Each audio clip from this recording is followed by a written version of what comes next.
Sir एक profit हो रहा है, अच्छा खासा हो रहा है प्रॉफिट।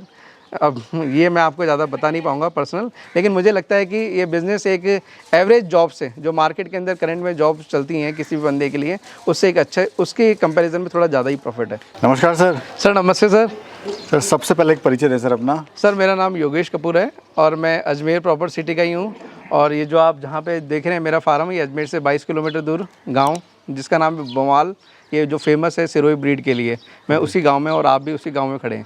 तो सर बाई प्रोफेशनल क्या करते हैं आप? सर बाय प्रोफेशनल मैं गवर्नमेंट जॉब में ही हूँ, और उसके साथ साथ मैं अपने ये गोट फार्मिंग का भी बिज़नेस शौकिया तौर पे फैमिली के हिसाब से देखता हूँ। तो सर गॉट फार्मिंग का ही आपको विचार क्यों आया? फार्मिंग और भी है, फिश फार्मिंग है, पिगरी फार्मिंग है, बहुत सारी फार्मिंग है, लेकिन गॉट फार्मिंग के अंदर ही आपने क्यों ऐसा लगा आपको? सर गोट फार्मिंग के अंदर मुझे इसलिए लगा क्योंकि ये बिज़नेस ऐसा है कि जिसमें एनिमल है उसको आप सस्टेन कर सकते हैं लॉन्ग टाइम में। अगर जब भी आपको लगे कि अपना मार्जिन नहीं है या फिर आपकी रेट नहीं है तो उसको रख सकते हैं, लेकिन फिशरी और पोल्ट्री फार्म में मार्केट चाहे अप एंड डाउन हो, आपको माल को निकालना ही पड़ेगा। तो कितनी बकरियों से आपने शुरुआत करी थी और कब करी थी सर? सर ये मैंने बकरी से स्टार्ट नहीं करके मैंने 70 जानवरों से स्टार्ट करी थी, जो सभी मेल किट थे, उन्हीं से मैंने स्टार्ट करी थी। और अभी भी मैं बेसिकली बकरा ईद पे मेल गोट पर स्पेशलिस्ट के तौर पे इसको काम करना चाह रहा हूँ पहले। तो सर जैसे आपको अच्छा खासा अनुभव भी हो गया है, जी हाँ। तो अगर पूरे इस बिज़नेस की बात करें तो आपकी नज़र में कैसा बिजनेस है ये? सर मेरी नज़र में जो इस बिज़नेस के अंदर है कि ये काफ़ी स्कोप है इस बिज़नेस के अंदर। गोट फार्मिंग अभी इंडिया के अंदर रिसेंटली 2 या 3 सालों के अंदर बूम पर भी है, और मुझे लगता है कि पर्सनली इस बिज़नेस के अंदर इतना स्कोप है क्योंकि इस मार्केट में इतनी डिमांड है कि जितनी सप्लाई नहीं है। और अगर सप्लाई है भी तो वो इतनी क्वालिटी वाली सप्लाई नहीं है जो लोगों को चाहिए, चाहे वो बेसिकली कंजप्शन के हिसाब से हो, चाहे वो ब्रीडिंग के बिज़नेस के हिसाब से हो, चाहे खुद का काम सेटअप करने के हिसाब से हो, तो लोग उसको क्वालिटी चीज़ को सप्लाई नहीं कर पाते।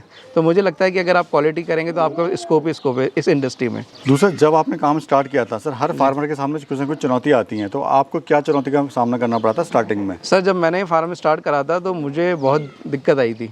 मुझे दिक्कत इसलिए आई थी कि जैसे कि कौन सी ब्रीड का और किस जगह से एनिमल परचेज़ करने, क्या नहीं करने, और किस तरह से जो इनकी आपके मेडिसिनल चीज़ें हैं, वैक्सीन है, क्या चीज़ है, इन सब चीज़ों को स्टार्टिंग में मुझे दिक्कत आई थी। दूसरा सर, जैसे एक बकरी या बकरी की बात करें, हाँ। कितना खा लेता है, क्या गणित क्या है, कितना खा लेता है, कितने का खा लेता है, कितना मुनाफा देके जाता है, एक गणित समझाइए सर ज़रा।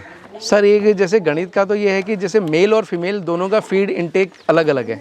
मेल का फीड हमेशा इनटेक का ज़्यादा होता है, मतलब बकरा जो होता है वो हमेशा फीड ज़्यादा खाता है आपके बकरी के बनस्पत।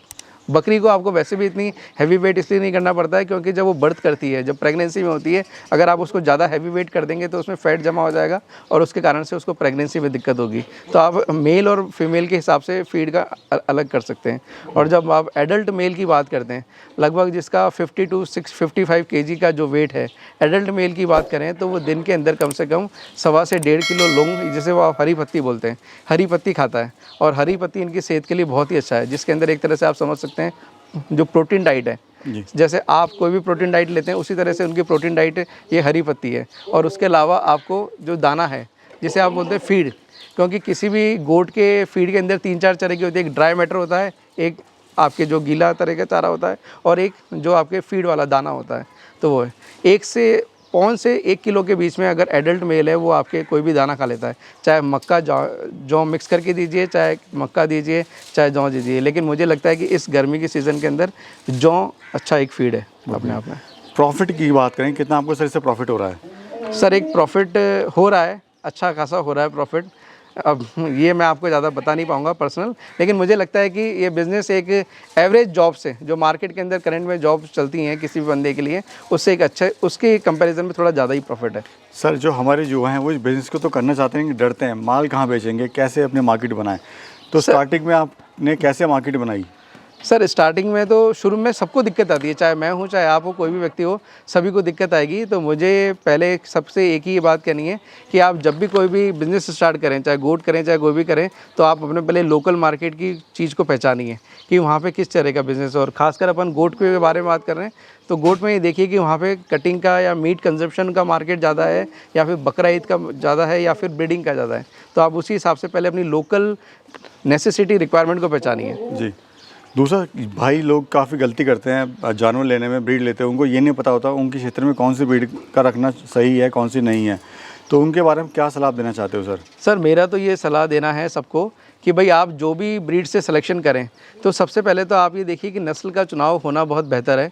बेहतर नस्ल का चुनाव करिए चाहे कोई भी हो, और पहले तो आप अपनी लोकल ब्रीड पे काम करिए, और जहाँ से भी आप लेना चाहते हैं परचेज़ जो भी करें आप, वो किसी हमेशा से ट्रस्ट बायर से ही परचेज़ करें, या गांव से परचेज़ करें लेकिन ट्रस्ट वर्ती से ही करें। नहीं, जैसे सर कहीं ज़्यादा गर्मी पड़ती है, हाँ, वहाँ पे जो है सिरोही चलती है, और कहीं पर कम गर्मी है तो वहाँ भी तो लोग गलती करते हैं अक्सर। हाँ, इसमें आपको ये नहीं करना। जैसे सपोज़ करिए कि आप कहीं बीकानेर की तरफ खोल रहे हैं, और बीकानेर की तरफ ने आपने कोई कश्मीरी टाइप की या फिर आपने कोई इस तरह की ब्रीड का चुनाव कर लिया जो वहाँ पे सस्टेन नहीं कर पाए, तो आपको ऐसा नहीं करना। तो इसलिए आप वेदर के अकॉर्डिंग और जो उनकी फ़िज़िकल जोग्राफिक लोकेशन है उसी के अकॉर्डिंग आप चुनाव करिए। गर्मी के अकॉर्डिंग जहाँ पे गर्मी करती है उसी से करिए। ऐसा नहीं कि कोई जानवर है कि आपके बारिश का सीज़न में ज़्यादा दिक्कत आती है तो वहाँ पे ऐसा नहीं करिए। दूसरा, जो भाई इसको स्टार्ट करना चाहता है वो कौन सी ज़रूरी बातों का उसको पता होना चाहिए ताकि उसके फार्म पे नुकसान कम से कम हो या ना ही हो?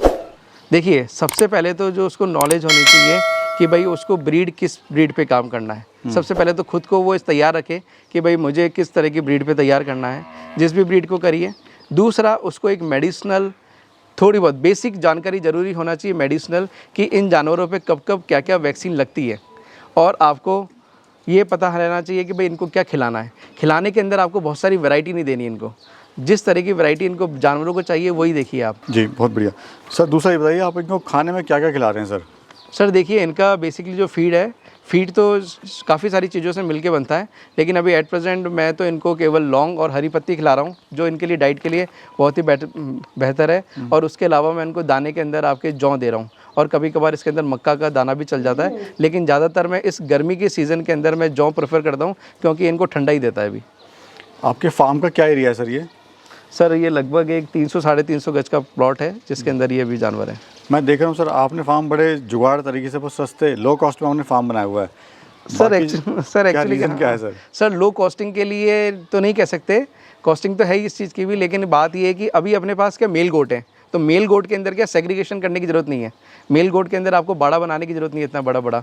जब आपके पास फीमेल हो और मेल हो और अलग अलग तरह की एज के बच्चे हो ना, तो उसमें आपको बाड़ा बनाने की ज़रूरत पड़ती है। लेकिन अभी एट प्रेजेंट मेरे पास जो जानवर हैं उनके लिए ये जगह और सेटअप इनफ है। कुछ लोग सर जब फार्म स्टार्ट करते हैं तो सपोज किसी के पास 10 लाख का बजट है, हाँ, वो 5 लाख तो सीधे शेड में खर्च कर देते हैं। जी जी। बाकी उनके पास बैकअप बचता नहीं, जानवरों के लिए आते हैं। तो उन भाइयों के लिए आप क्या कहते हैं कि अंत में फार्म बंद ही हो जाता है?